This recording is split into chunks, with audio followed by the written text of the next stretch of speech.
people. So a great example is when you're describing art. Someone might say, oh, this is Baroque, or this is an Impressionist era, or this is maybe this artist's blue period. Where other people that don't know as much about art, and I'm definitely not one of those, so I might have just misspoken any of that, although I've been drugged to a few art museums in my day. But those are people who say, this makes me happy, or this does all kinds of other, this could be all kinds of other descriptions that are more folksy. And so, in many ways, that when you're writing a piece of content, you are the subject matter expert, you're sort of acting like a taxonomy. You're classifying it the way you as an expert would. That doesn't necessarily mean the way the common person, who might be your audience, is thinking about it. And so, doing keyword research can be a great way to figure out what is the folksy way, what are the common people referring to this content. Once you understand that, then you can start optimizing the content. There's some special ways that you can formulate the text on your page to optimize around certain keywords. The other way, if you're doing a lot of SEO and you're looking to drive content, is you also want to have a second workflow of generating topics. And that is generating topics based on, that are keyword driven. The first thing you want to look at is relevance. What is relevant to my website?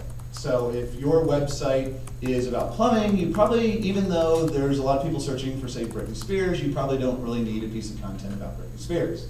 What is relevant to my website? What are people actually searching on? What are the popular searches? Also, you might want to look at competition. So if you can get in on some phrase in the early days, you're going to be a lot more successful. If you don't have a whole lot of people working on that same phrase, you're going to be a lot more successful than phrases that a lot of people are working on. And if you're doing SEO, how many people in this room actually are actively doing search engine optimization on their website? Okay, a good number. So you probably have a list of keywords that is a jog of, these are topics that I need to write about. And basically, if you have this list, you work this list pretty much the same way you'd work regular content. Your keyword research might be a little bit different because a keyword started you getting into this, but you still probably want to do keyword research to get more into the micro elements of what types of phrases you want to work with. You optimize content, and then you're done. And so, in a properly optimized site, you've got these two different workflows. What is the difference between the keyword-driven topics and user-driven topics?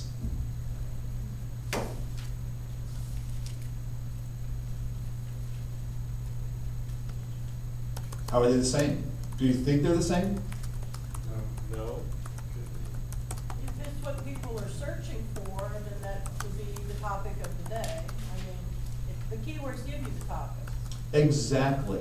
What's very interesting, I think a lot of it goes back to this concept that there's a lot of black boxing and a lot of black hatting and sort of negative things that go on in the SEO world.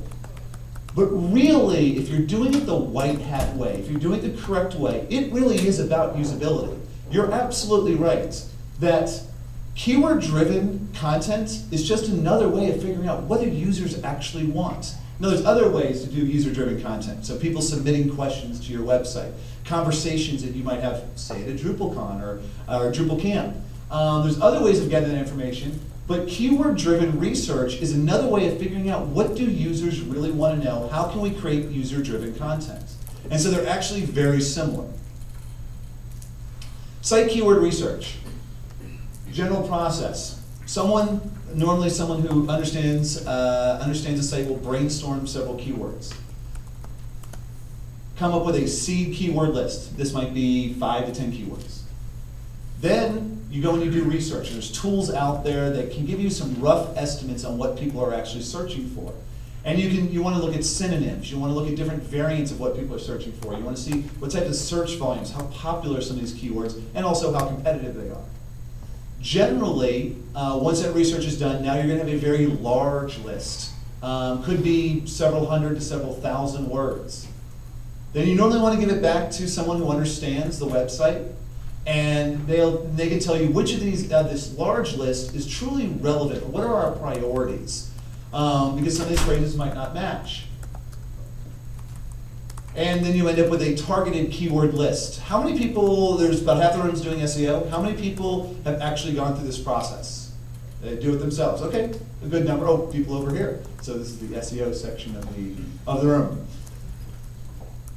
Typically, if you've done it, you've probably used a whole bunch of spreadsheets and third-party tools and email and a whole bunch of back and forth. What, the people who have been doing this, is that kind of your general impression of what happens? I've done it for myself the most recently for my own site. Okay, sure. So I'm more of an internal. Sure. It's a little, yeah, you're right. It's a little different if you're doing it for yourself. But you probably still might have a spreadsheet. Pardon? I come in at the research point. Like, Okay. I know what I am going to research, and then I'm just evaluating the keywords. Okay. What would be, and what, well, and you're doing it for yourself, so this might not apply, but if you're doing this for another project, what typically might happen when you've got all this hodgepodge of tools? You lose track of what's going on. Yep, exactly. It's kind of one of those things where you go to the gym and it's really tricky to get on the equipment you want, and it's hard, and you just stop doing it. Most people, they start into their SEO campaign, they put all this stuff together, but then they don't keep up with it. It's hard to keep up where all these different things are, because ultimately, that targeted keyword list has got to be updated on a somewhat regular basis. It's got to get to the knowledge workers, the subject matter experts. Well, that becomes tricky to do. What would be a much better solution is if we could bring this all into Drupal. And so that is the first module we're going to take a look at. It's a kind of a screencast. So this is a module called the Keyword Research module. And it pretty much does two things. So if we start with our seed keywords, we can bring those in. And it's going to help us both organize those keywords, and it's going to help us research those keywords. So we popped open a list that now runs us over and says, how many times a day are these keywords being searched? We seeded it with the word bicycle, and it came back with all kinds of different variants that people are actually searching on. And then it's actually integrating data from multiple sources, and then gives us some third-party tools that we can look at. And so, actually, I need to pick up the little trick that Jeff used that pings the little circle. So you can see what's actually being clicked on. But basically, it's just opening up several different tools to help you look at trends and look at some other things. Then once we've found keywords that we want to go after, it allows us to tag these keywords. So instead of creating a spreadsheet, it's keeping all of this data for us in our Drupal website. It also allows us to prioritize it through sort of these little pop-up, the pop-up JavaScript tools.